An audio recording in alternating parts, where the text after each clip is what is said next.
Hi, welcome to East to West WLS, the podcast where we support the bariatric community with humor, humility, and honesty. I'm April, and I'm the West. And I'm Jason, and I'm the East. And today, if you are watching this, you will notice that the one and only Miss Natalie is joining us. Hi. Hey. Dude, so excited that you get to record this with us today because we are celebrating my second surgery anniversary. And without you two friends, I would not have found the success that I have found. So I am very excited to have this conversation with you guys because you two are instrumental in me maintaining a 120-pound weight loss for 2 years. Amazing. Absolutely amazing. You know, and I know that there's a lot of people in this community who have maintained their weight for long. All three of us have maintained a low weight.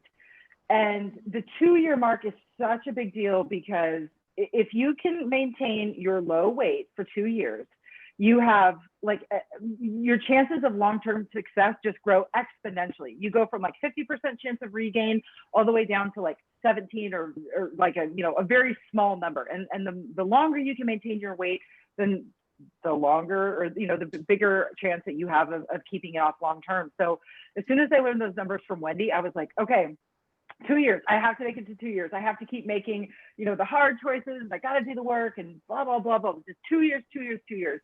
And I remember I got to the first year and it was like, okay, year one.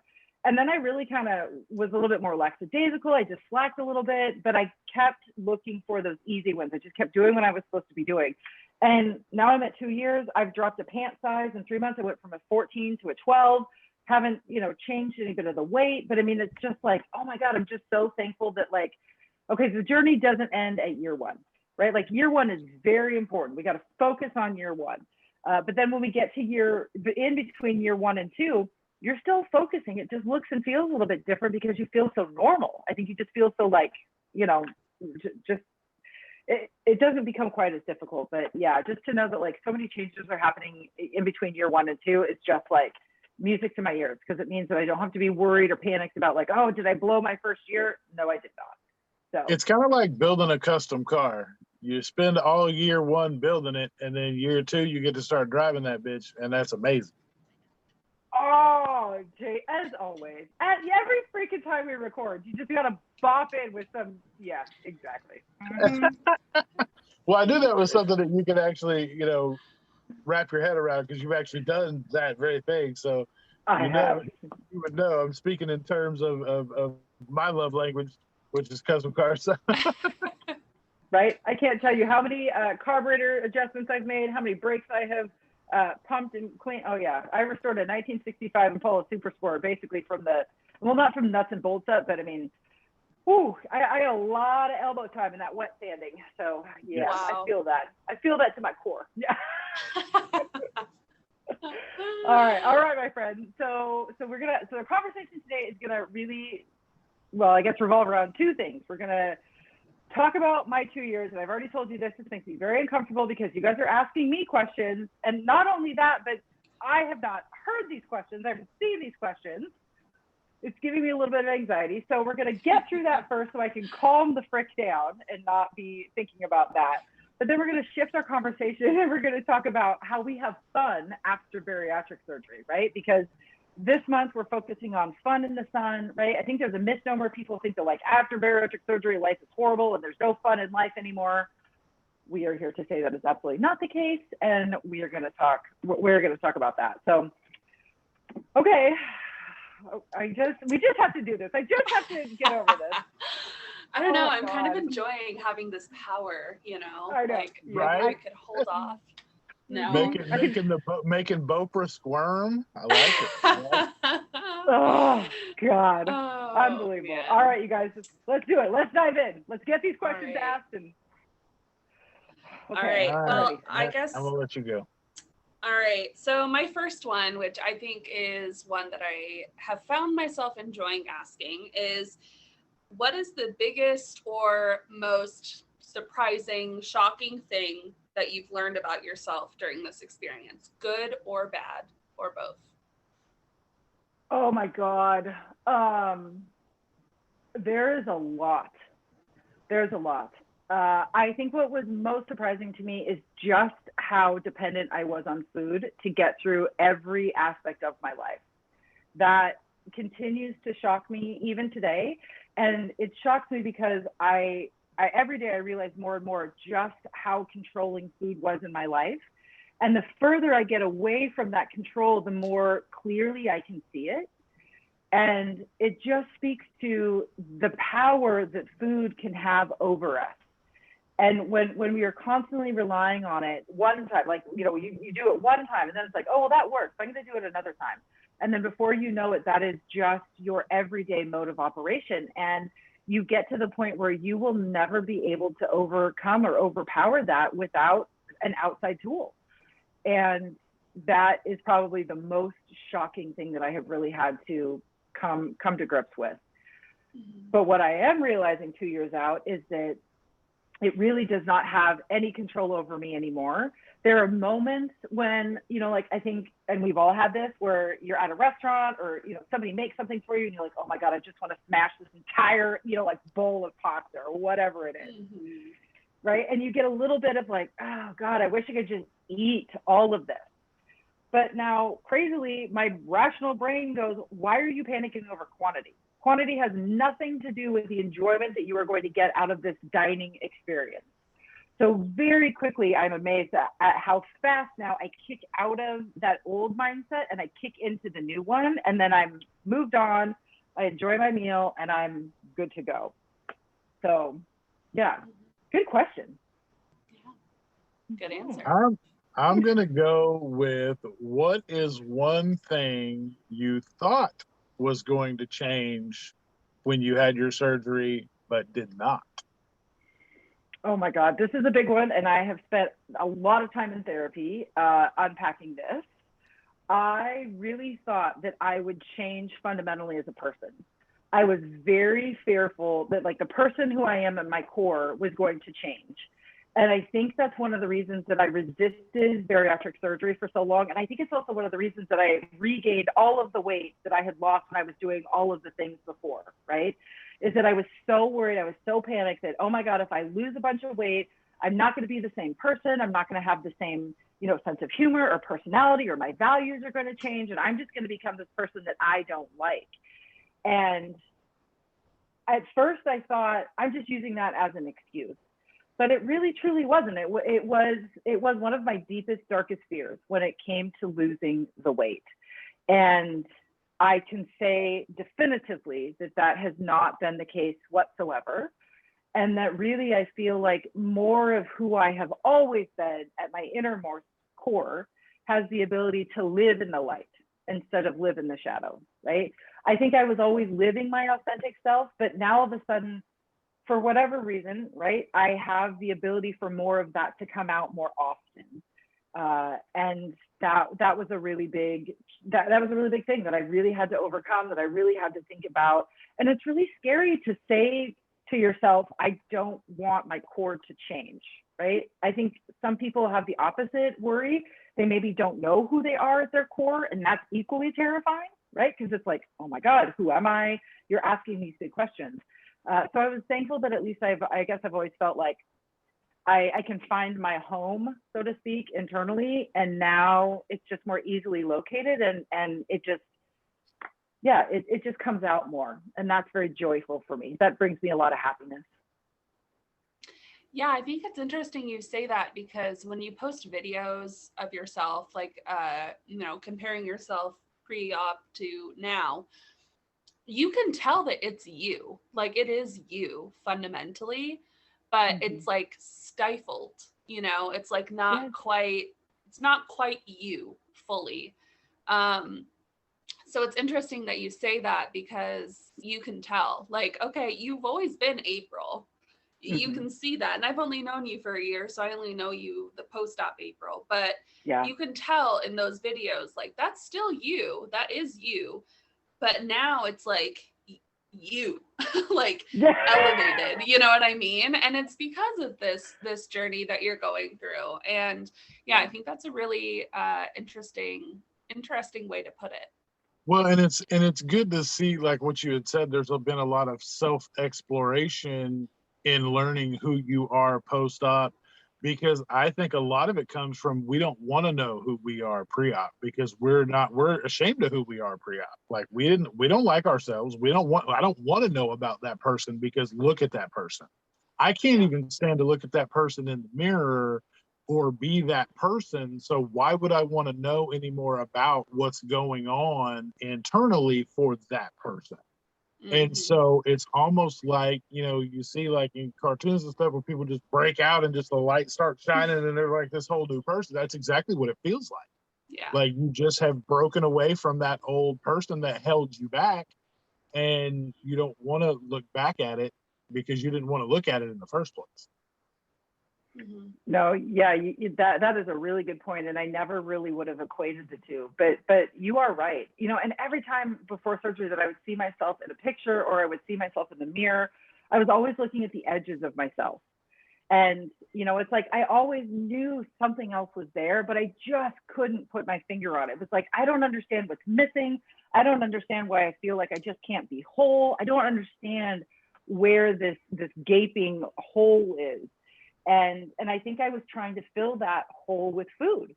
I never felt enough, or I felt like something was missing, something was empty. And so instead of really looking at myself, I turned to food because that was what I had programmed myself to do. And now it's like, oh, there's nothing to fill because I'm just, right? Like I've just come out of that. There's no more holes anymore. It's just like, oh, this is me. This is who I am. This is who I was always meant to be. It's who I always was. And to know that like I still like myself 120 pounds less. I don't think necessarily any different of myself. It's just very empowering to know that like, oh, cool. Okay, this is who I am. I don't need to search for somebody else because I'm home. This is me. Right. It's very, very freeing. Amazing. This is another one I love is how have your relationships changed from pre-op to the during to where you are now? Like how has that journey been for you? It has been really interesting. I think all of my relationships are stronger now post-op than they were pre-op. But the reason that they're stronger is because I have had to have very difficult conversations with a lot of people along the way. And when I started to feel like I was being treated differently, or if things just felt weird in any relationship, I made a point to say like, this feels weird. Can we talk about this? And thank God I have friends and family who are very open to those conversations and aren't afraid to have those conversations. Because when somebody so drastically changes, it really takes a hot minute to just figure out like, oh my God, what is going on, right? And it's not that nobody I think in my life was jealous or mad or upset or afraid or scared. I mean, I don't think it was any of that. I just think it was like I really am having a difficult time, equating what you are going through with what I'm seeing and who I know you as a person. So that was really interesting. And then I think a lot of people just didn't know how to support me and they wanted to support me. So then it became like, oh, let's spend all the time together, or let's do all the things, or I'm going to give you these things, or I'm going to buy you these things. And it was like, but this is so not what we have done in the past. Like it just seemed different from what was before. And at first it was like, why is it just feels icky? And then it was like, well, of course it's different because I'm different. So it isn't the fault of anybody else. It was just like I was changing so rapidly, I couldn't really articulate it. They didn't know how to articulate it, right? So it was just it was a long period of like trying to figure it out together. And thank God I have friends and family that wanted to figure it out together. And we're not, like I said, we're not afraid to have those conversations. And really I feel like, well, I mean, you guys know, like I didn't know you a year and a half ago. Like I had no idea that you guys existed. So if anything, my social circle and my relationships have only flourished because now I'm meeting and becoming really good friends with people who are going through this with me. And I just feel like my social circle has grown even more, which I didn't think was possible because, I mean, you guys know I have a very robust social circle. I am very blessed with friends and family. So to know that that's only growing in meaningful ways is a little bit shocking to me. And I'm 40. We always hear about like, it's so hard to meet new friends and do this in your 40s and 50s. And I'm like, really? I think I've got like 20 new like friends in my phone book that I can call at any time. Like, this did not seem difficult, but I mean, it is. But yeah. So yeah, totally. The relationships have been very good. It's been a lot of work, and it really has come down to honest, frank conversations. You guys know I do not beat around the bush. Something feels weird. Here's what I'm feeling. Can we talk about it? And that's pretty much exactly what I did with anybody that I was feeling a little like, with. This just feels weird. But yeah, so thankful for that. So thankful. Well, it's beautiful to have people that you can do that with, because having friends and people that support you are good. It's amazing to have that. But having those people that you can do just that with, where you know that there's not going to be a lot of tap dancing around what's really going on. We're going to talk about the elephant in the room, like what's up, like let's do this, what's going on, what's the problem, because that's the only real way to truly solve what the issue is, get to the bottom of it, and make people start feeling comfortable again. Be like, yes, there's been some changes, but I'm not different. I'm the same person. Like, we can still do the things we did before. Like, let's keep it real. Like, it just go on about it. Because that, at the end of the day, that's going to be the best way to get around any of that, no matter who it's with. Yep, exactly. And I tend to not have a lot of time for the bullshit. Like, I don't know another way to say it, but it's just like, I don't need to dance around it. We don't need to tiptoe around this. Let's just figure this out so we can move on and go do something fun. Right. Okay. Yeah. Life is short. You can't be beating around the bush, And if, no.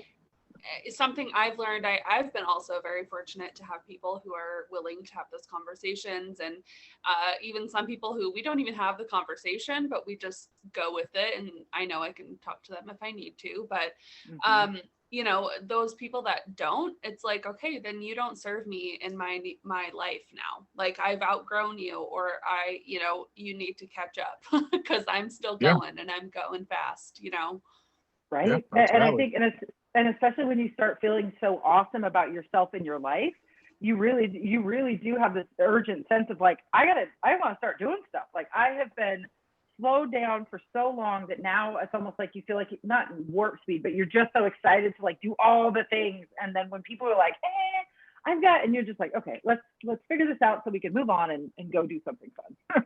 Exactly. Yeah. And you feel good, and you want to feel good, and you want to get, compliments are nice, but you don't want that to be all of it. You just want to feel good with your people and like go have fun and go out dancing or go kayaking or, whatever. And some people will be intimidated by it and not be able to catch up, but that's okay. Like, I think that's another part of it, is just being able to be okay with like, okay, if you're not at my level, that's fine. Like, yes.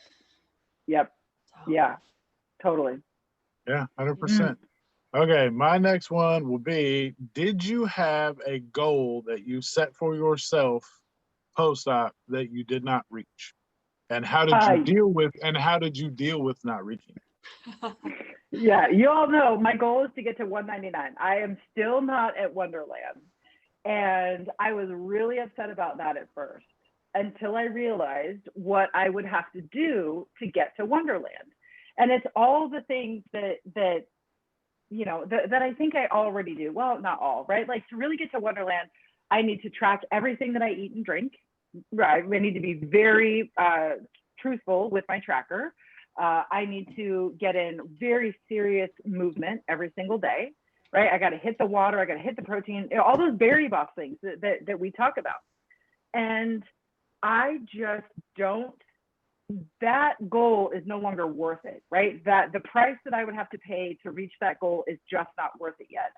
And I think what made that okay for me is that, when I was like 13 or 14 months post-op, I switched insurance. I had to go see a new GP.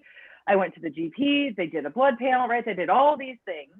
And then I went back for my follow-up, and I was sitting there, and the doctor came in, and she just started talking about a concern that I had, like with my ear, I think, or something like that.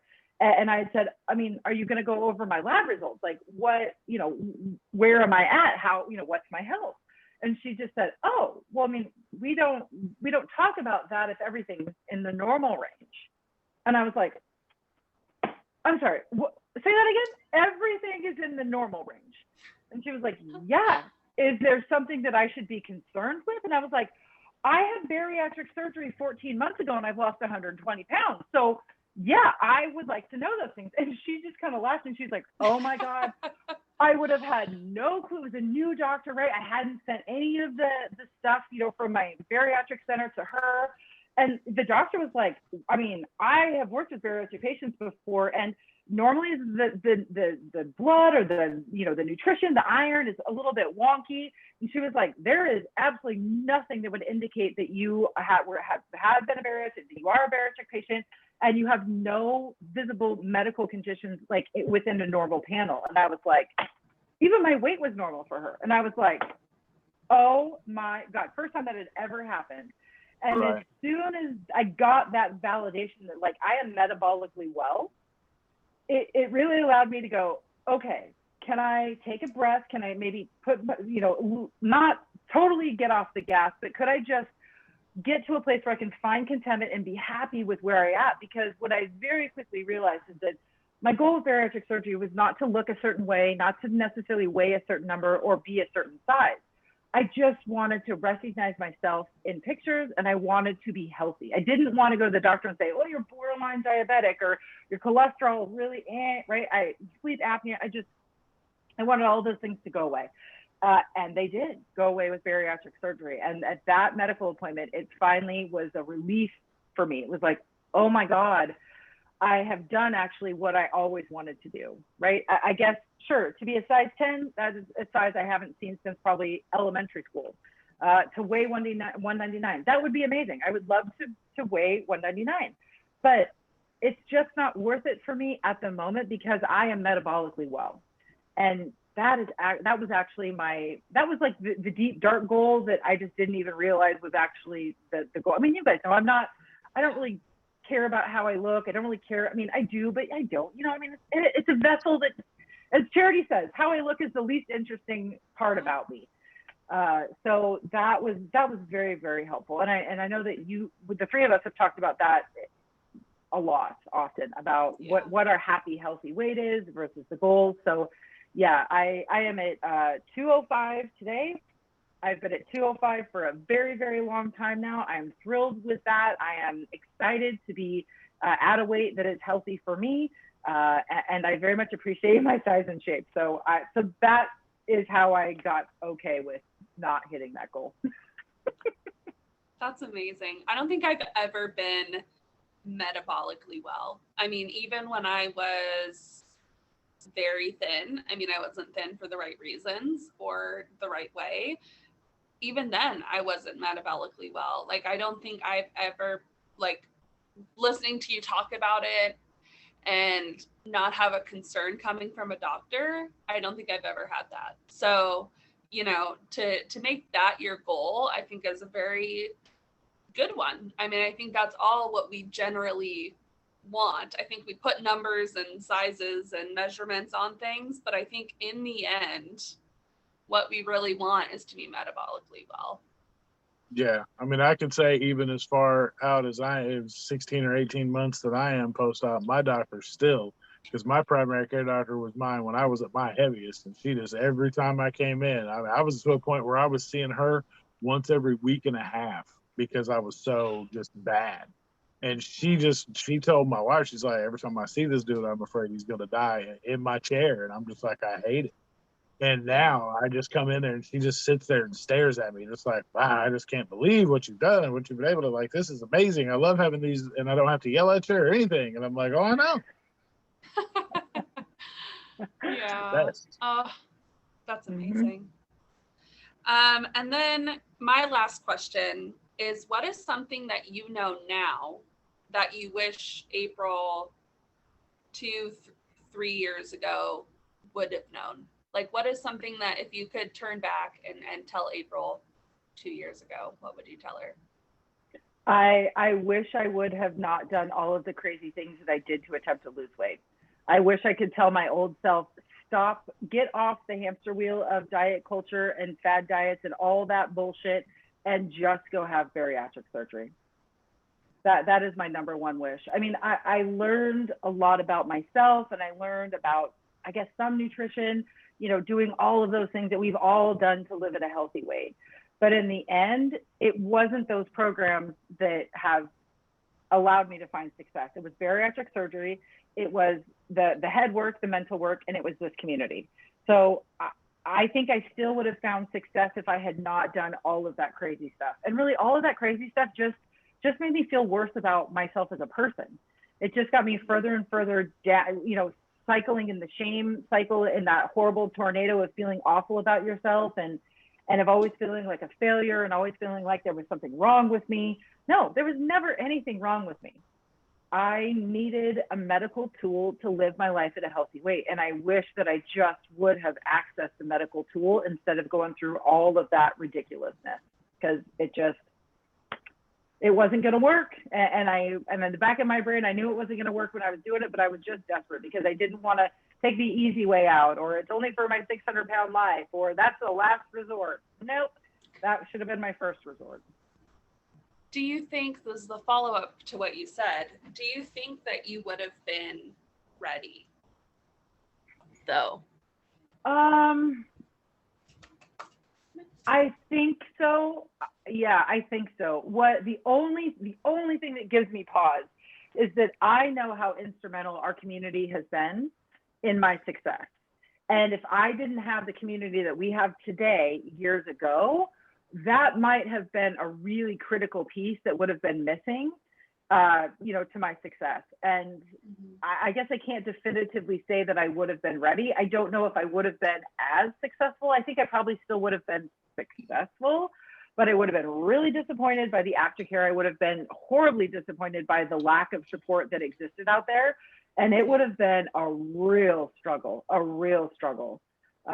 that is kind of a difficult one, which is why, I mean, I just am so thankful for our little pocket of the internet. I'm so thankful for the two of you. I'm just so thankful for East to West. I'm just, you know, because like the support that we create for others is the support that I need every single day. Yep. So in a lot of ways, it's kind of self-serving. It's like, well, I need this, so I'm going to make this for me, and then maybe somebody else needs it too. So here you go. Yep. But you know, I just, yeah, that's a really good question. It's hard to know. It's hard to Monday morning quarterback, but I think that's the truth, as truthful as I can get. I just remember, you know, when you said that, I remember sitting in the doctor's office thinking about having the surgery, and remember like thinking to myself going, well, yeah, but if I do, then I'm not going to be able to tell anybody how I did it, because then they'll discount it because it's the easy, you know, because I didn't do it naturally, or I didn't do it long enough. I didn't work out and get it done. I was like, so, I mean, people are going to congratulate me for doing it, but am I really going to be able to say thank you because I really didn't work for it? I said all of this shit. Like I had an inner monologue going with myself and was like, no, I don't need to do that, because if I do, it's not real. It's not right. It's not this. It's not that. And that bought me an extra year and a half, almost 2 years, just to sit and be where I gained probably another 30 or 40 pounds, just, you know, running off the rails, eating like an ass. And just, you know, then I get to the point where eventually I'm just like, look, if I don't do something, I'm not going to be around to worry about it. Like I won't be able to tell anybody any damn thing because I'm not going to be here. Right. Yeah. And I guess the reason I bring that up, because, you know, those who are maybe just listening for the first time may not know that this is my third surgery. I wasn't ready the first 2 times. I just wasn't. And you know, okay. If you're watching this, my dog is making himself at home on my lap. But I wasn't ready, and it didn't work for me. And it's because I kept it a secret. I didn't tell people that I had surgery. I didn't tell people. This was also back in 2009. So, I mean, the world has changed since then. But I just wasn't ready. It was just not the right time. It wasn't the right thing. And so, you know, when people say, oh, I wish I would have done this X amount of years ago. And I'm like, well, but maybe it wasn't the right time. You had to go through those lessons and learn about those fad diets and learn about yourself in a way that was difficult, but you did it. Yeah. So that's why I brought that up. Oh yeah, no, I mean, and it's something that I think everybody who has made the decision or is living the lighter side of life, right, in post-op, you're always going to look back and go, oh, I should have done it sooner. Because like, especially for me, I'm like, I just feel so great. I feel so great. Like, you know, life is just so different, you know, but then I also look back and it's like, but my life was great before surgery. I did some amazing things. I got multiple degrees. I traveled the world. I met my husband. I built a social circle. You know, like I was, all of these things that I'm very proud of. You know, would I have maybe enjoyed them at a higher level? Probably, if I was living at a healthy weight, but I still did them, right? So it's just, my wish for the world, besides like the end of poverty and hunger and all that kind of stuff, is I just wish that people would not think of bariatric surgery as a last resort, right? As the easy way out, or would not judge others for making a medical decision about their own health. I just wish that judgment would go away, because then more people would access a tool that would help them live their fullest life sooner rather than later. That is like my deepest, most profound wish at this point in life. And it's, you know, and it's only because we're on the other side and we're figuring it out and we see the benefits and we're experiencing the benefits.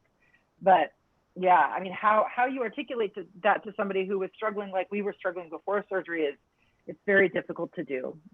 But it's the power of this community. That's why these conversations and what we do is so important, because it's a little window into, this could be your life.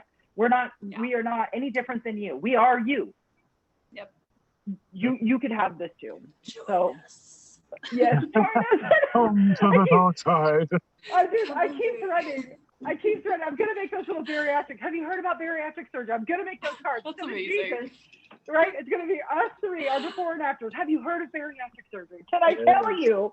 Right? The joys. Ah, goodness.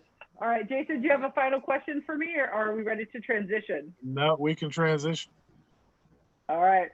Well, thank you guys for asking those very important and very interesting questions. You guys know I'm a little uncomfortable being on the receiving end of that type of thing, but it's very good, and I appreciate that you guys give me the space and the ability to reflect on it, because it's as you guys know, it's a freaking trip. It's a freaking trip. So. It's a huge freaking deal. So you definitely need the space and the time to reflect on that. Absolutely. Yeah. Oh, and like sometimes it just doesn't feel like a big deal, right? Some days it's just like this isn't anything special at all. And then I see those before and after pictures of myself, or I see other people who are celebrating like 5 years or 10 years, and I'm like, oh my God. Okay, this is a big deal. This is a big deal. It's a big freaking deal. If you ever need a hype woman, it's me. It's a big deal. Right. It is. Well, thank you, friends. I very much appreciate you and your push to help me get a little uncomfortable so I can take a moment to reflect. So thank you. You're welcome. All right. Now I'm going to put myself back in the driver's seat where I feel most comfortable, and I'll go and talk about we're going to talk about how we have fun after bariatric surgery, because all three of us know that we've had conversations with lots of people that always message us and they're like, oh my God, like, is life after surgery just horrible? And like, tell me all of the bad things. And all three of us are like, I mean, we're having more fun now, I think, than we were before surgery. So we're probably not the best people to talk to about this. Yeah. Right. No. So we are here to set the record straight. You have fun after bariatric surgery. And in a lot of cases, you have more fun after bariatric surgery than you did before bariatric surgery. So, right, let's do this, my friends.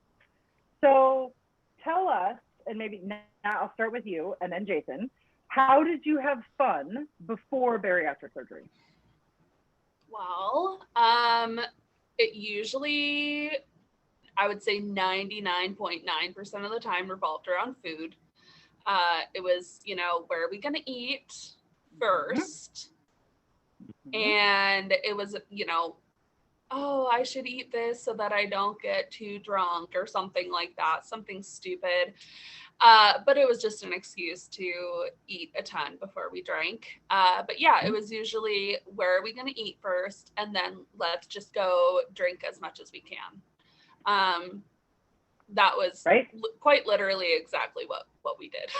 Yes. And I would concur with you. I think mine definitely went food, alcohol, and then what we were actually doing. Mm-hmm. Right. Which was, I mean, we will get into that, but okay. Yeah. Jason, what about you? How did you have fun before bariatric surgery? Mine was always, are we going to eat? Where are we going to eat?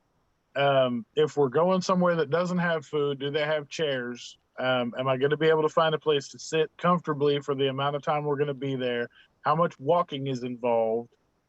Because we've got our best friends are literally like, hey, we know if we're involved anywhere, going anywhere with them, there's walking. Like and it's going to be we're not just, oh, it's around the corner over here. Like we make that joke, but they'll say some shit like it's around the corner, but it'll be like 5 city blocks, and you've gone 2.5 miles, and before pre-op, nah, I wasn't going 2.5 miles, and like I'd get tired going 2.5 miles in a car.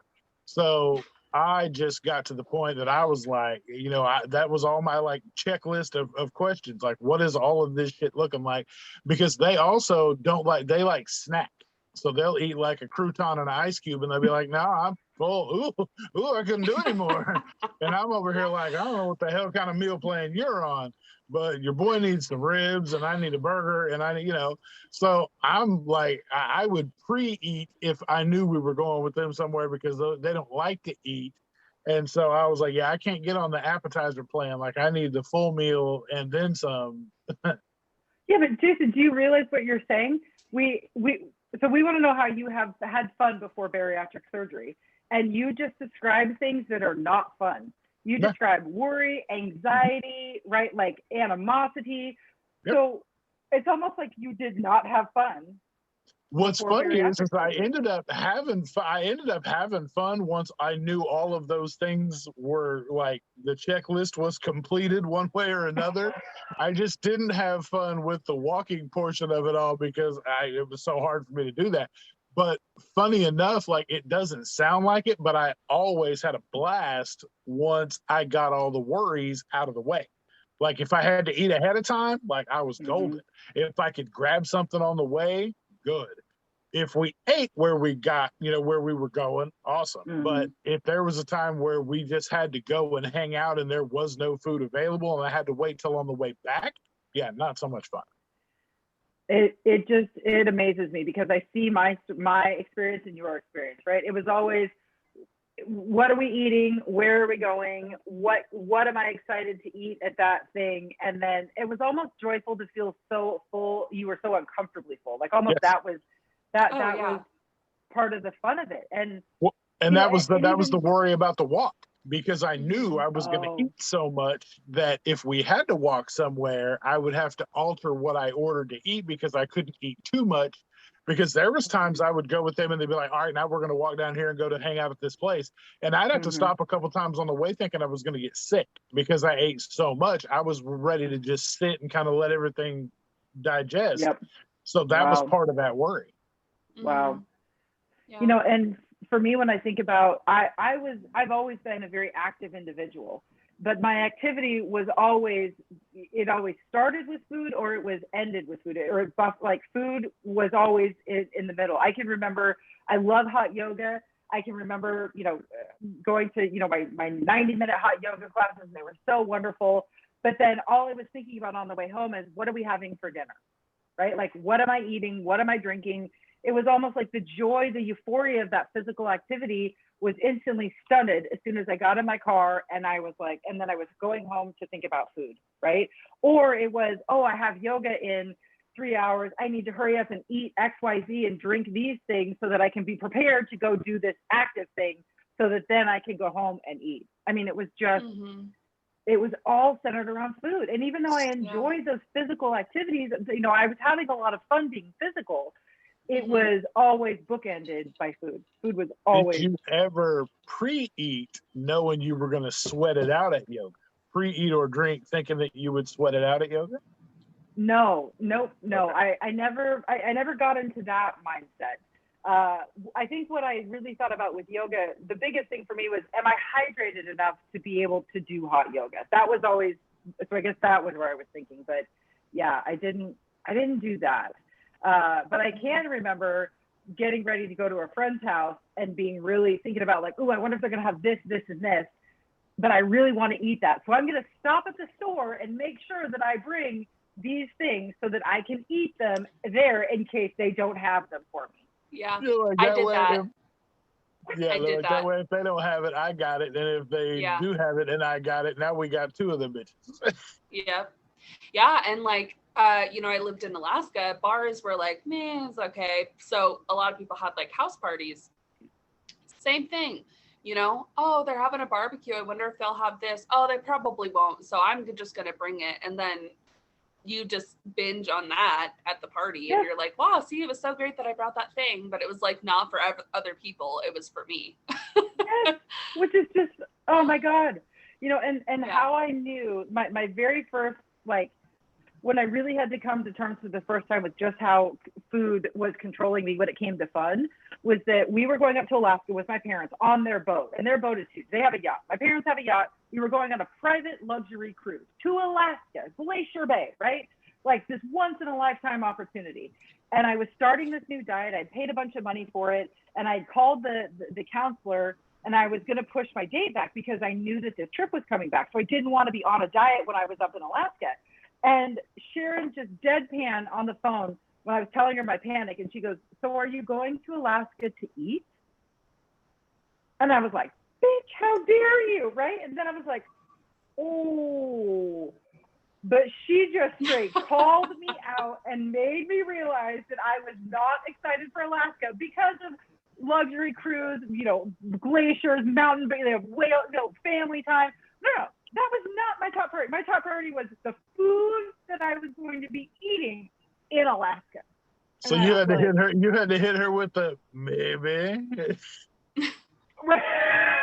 I mean, I was like, oh my God. Okay.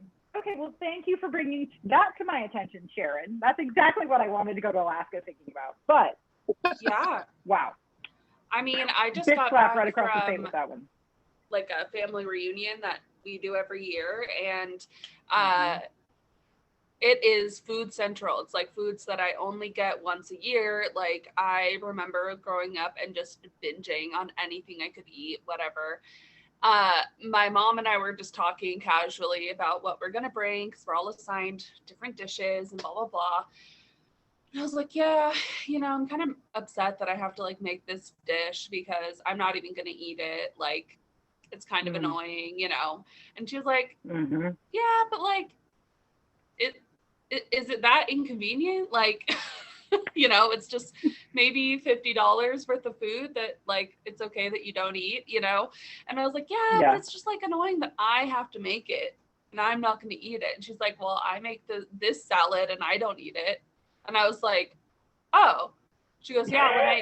She goes, what do you think of when you think of the 4th of July? And I was like, well, the food.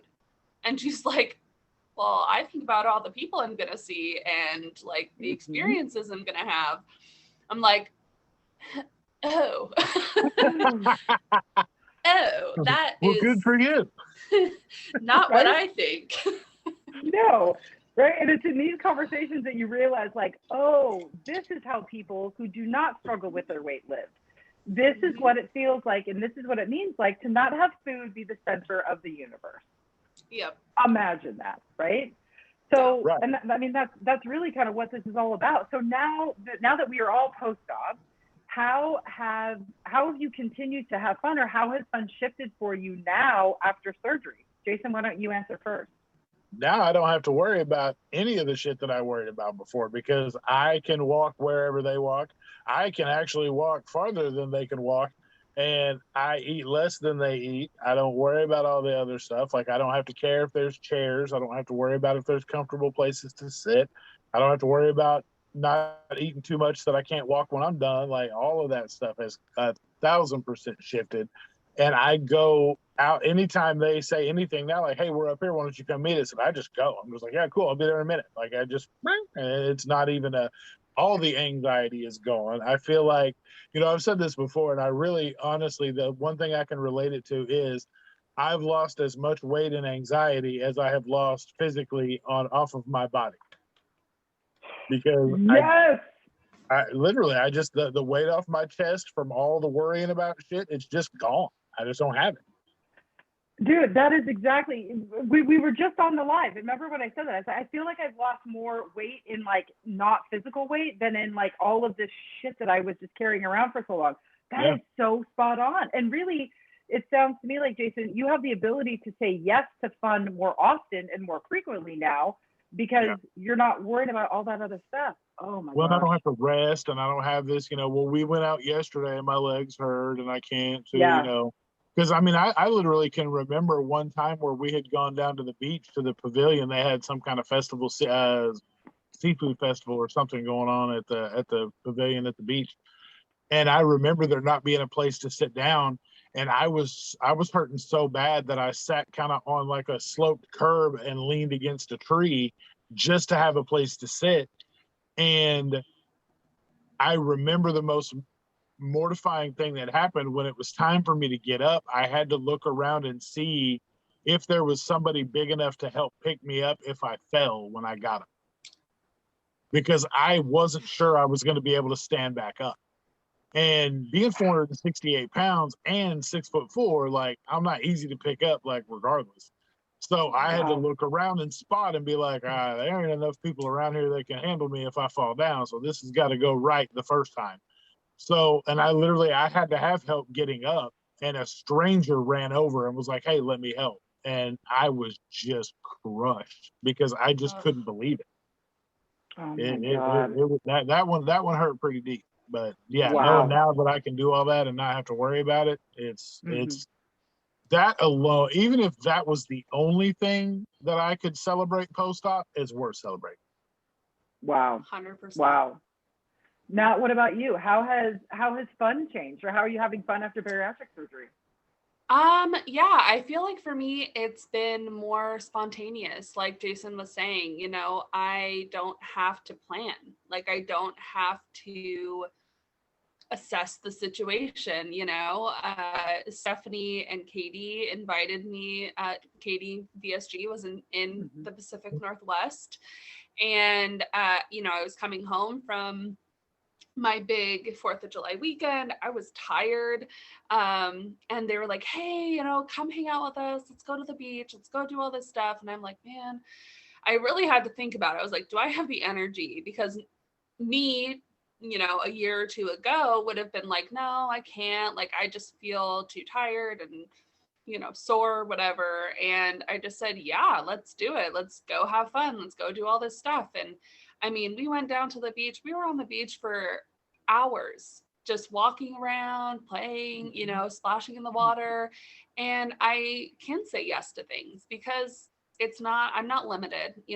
Normally walking in the sand, I would have been like, oh my God, are you kidding me? Like, no, I'm not doing this. Like, oh, cool. Like, I actually just want to go look at the shops over here because it literally being, 400 pounds, it's like walking in the sand. You already feel like I'm, 270. It was already hard enough for me. And so to think like 130 pounds heavier, like there would have been no way. And it's just more spontaneous. My girlfriends, I'll be after work and I have the mental capacity to say, yeah, let's go out to dinner. Let's go do this thing. Instead of me like a year ago after work, I would have been like, no, I just worked an 8-hour day. Like, I just can't do it. But it's like now I can just say, yeah, let's go. Let's do this thing. Like, I'm ready. I'm actually itching to get outside now. And I know I talk about it a lot, but, my walks with Hooper, like every day at 4:30, I'm like crawling out of my skin. Like, just let me out, like get me out of here. And that never happened before. No, not at all. And what I've really come to appreciate, I'm so thankful for, is that, my fun before bariatric surgery was thinking about food. It was not consuming it. It was not eating it. It was not enjoying it. It was just this, right? It was like, oh, this is fun. No, now when I get an invitation to go out to dinner, oh my God, the flavors and the textures, and I feel like a culinary, like food blogger, because, I take a bite of something like, oh my God, do you guys taste the basil and the lemon? And look at what it's doing. I mean, you're just like, there's so much joy now in the act of eating. Whereas before there was no joy in that. There was no fun in it. It was just, shoveling food in and not even engaging with it. Well, now I get to talk about food and experience food with my friends and family that I never got to do on a different level, which sounds so backwards because you've had surgery to like eat less food.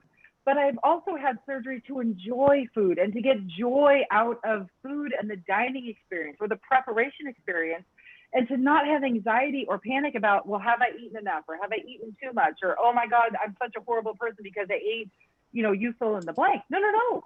All of that's gone. So it's almost like I'm able to have fun with food again in a way that I was never able to have fun before. And just to be able to go do those physical things that you guys are talking about, there's so much fun in that. There's so much fun in moving my body and in doing these things together with other people. That's the joy of life.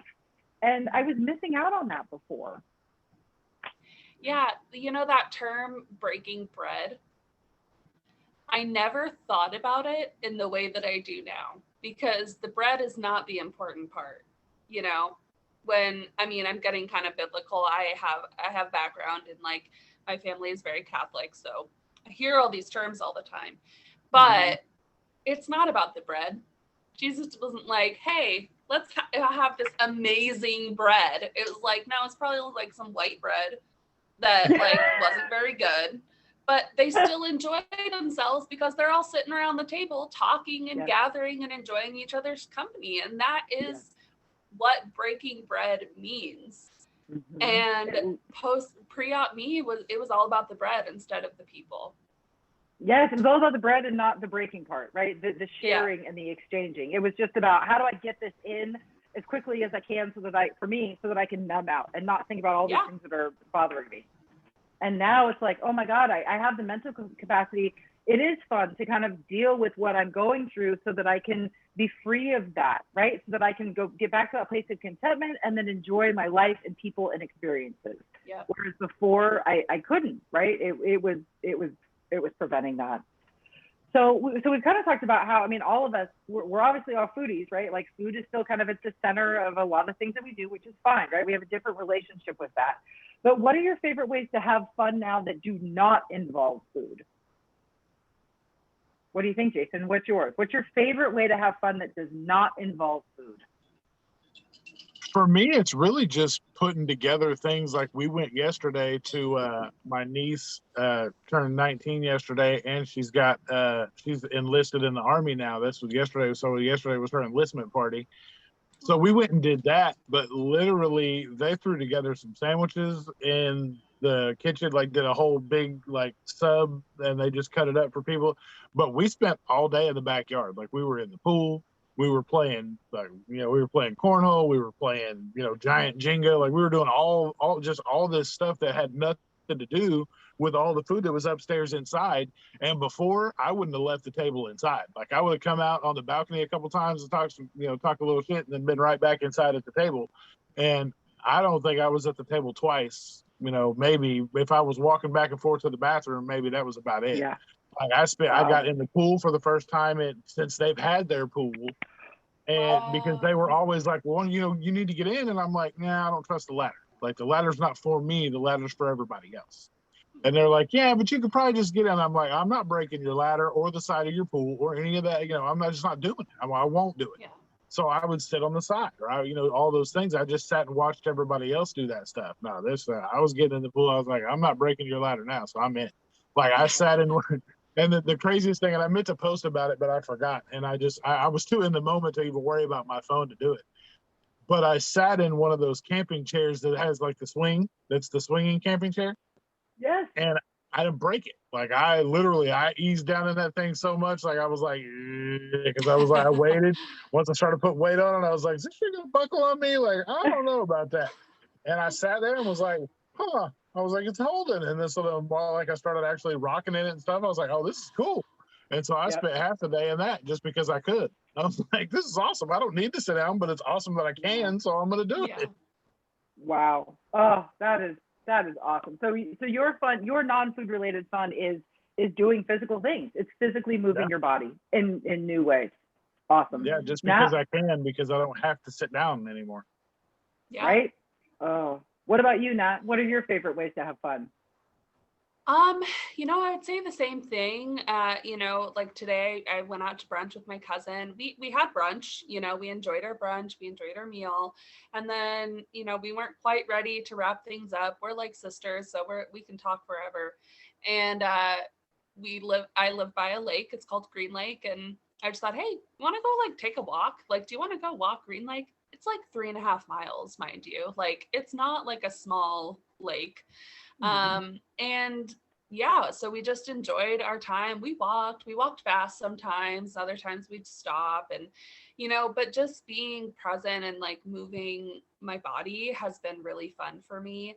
And also just getting to know people more. I feel like, back to the mental capacity part, it's like I have time and space in my brain to really get deep with people. And I really like that. I've always liked it. I like people. I like talking to people about things.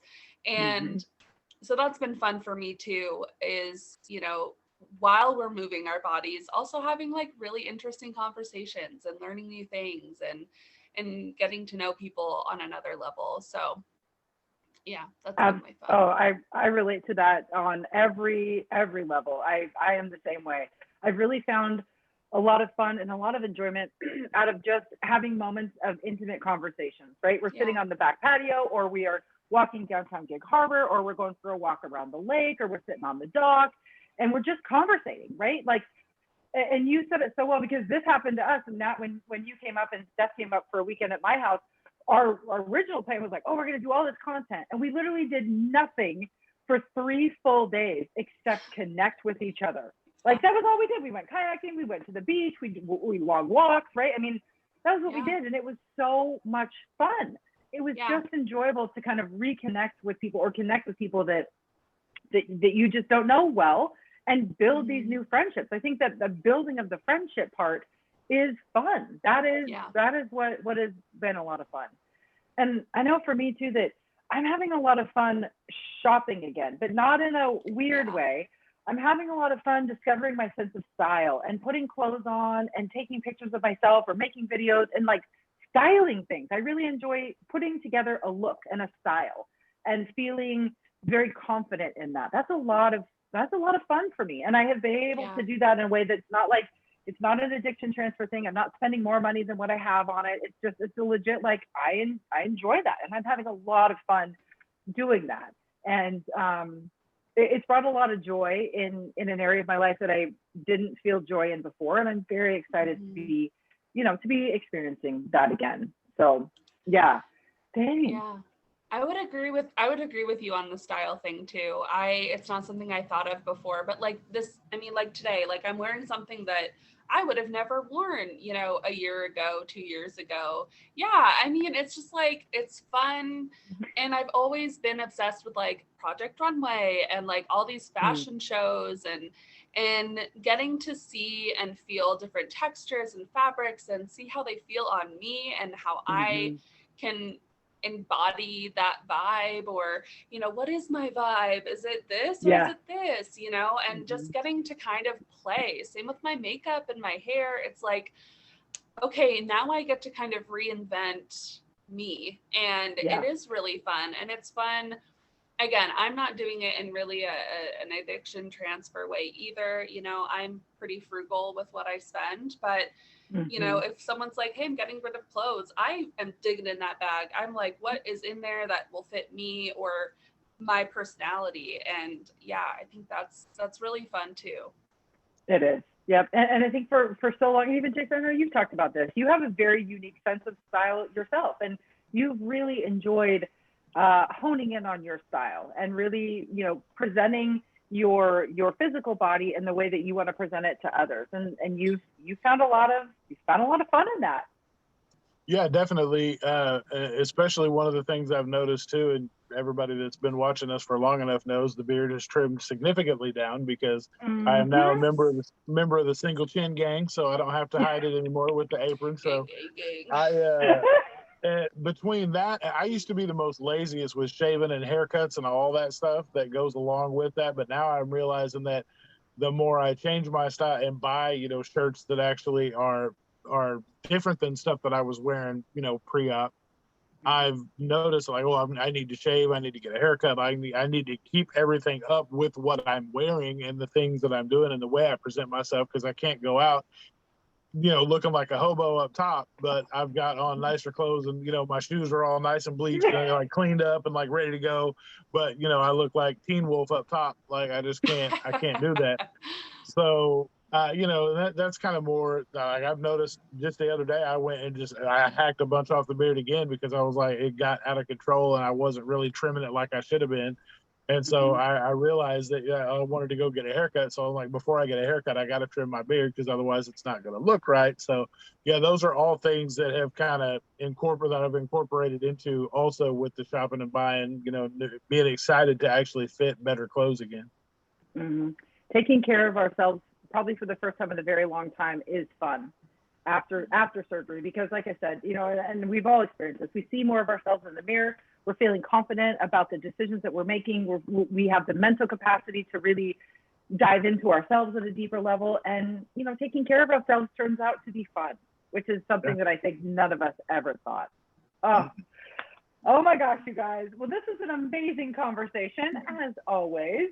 I would love to give you guys the floor, though. Is there any advice or one piece of, like insight or encouragement that you would like to offer people who are maybe pre-op and worried about fun, or people who are post-op and are maybe struggling to have fun? What's a little nugget of wisdom or information that you want to pass on to people about fun after bariatric surgery? Nat, go ahead. I just want people to know that it is possible to have fun. And you have to experiment. Your idea of fun is going to be different than it was before. And there will be a period of unknowing and confusion and just truly not knowing what is fun to you.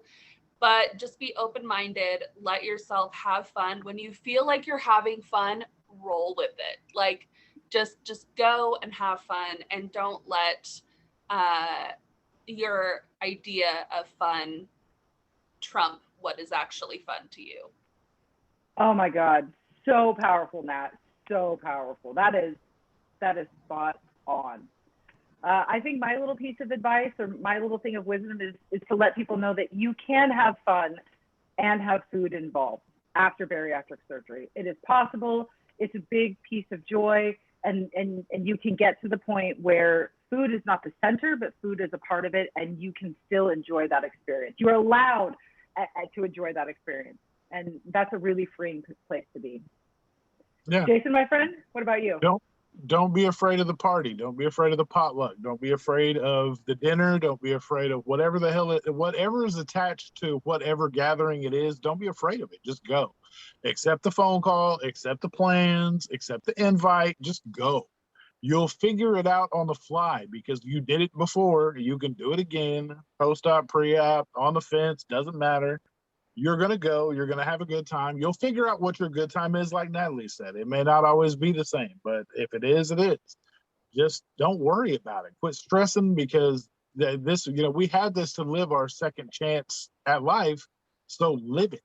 Get out there and do it. You can't sit on the bleachers anymore. You got to get in the game. You got to go and just live. Right. You are not on the losers bench anymore. You are first string. Get out there. Get out there and play your game. Oh, I love it. God, again, apart we're smart, but together we're brilliant. You guys are amazing. Miss Natalie, thank you for joining us today. This very powerful conversation could only happen because you joined us. So thank you, my friend. Of course. Wouldn't miss it. Nope. I know. All right, Jason, my friend, you want to take us out? Yes, ma'am. Appreciate everybody for all the support that you guys have given us, all the likes, the shares, the subscribes. Please keep that going. You can also rate the podcast on any of the podcast players that we have. You can also leave reviews and messages on our YouTube as well. And April, if you want to tell them about the Patreon side of things. Yes. So if you love the support that you're getting from East to West, you can support us monthly by becoming a patron of East to West. So a $5 gift literally helps us keep the lights on. And we love to thank our patrons by exclusive AMAs and other events. So if you'd like to learn more, definitely visit our Patreon page. Just go to www.patreon.com/East the number 2 West WLS. And the other thing I want to let people know too is that you can actually leave us a voice message on our Anchor homepage, and then we can incorporate it into the podcast. It is so rad, you guys. So if you have feedback, if you have a question, if you just want to tell us something, go to our Anchor homepage and then scroll down a little bit on your phone and click leave a message, and you just record it straight from your phone. So to find that, just go to anchor.fm/east 2 West WLS, and that's where you'll find us. So yeah, 2 really great ways to interact with us and support East to West. Absolutely. And don't forget, you've got this, we've got you, and we'll see you next time. Awesome. Thanks, guys. Bye-bye. Bye.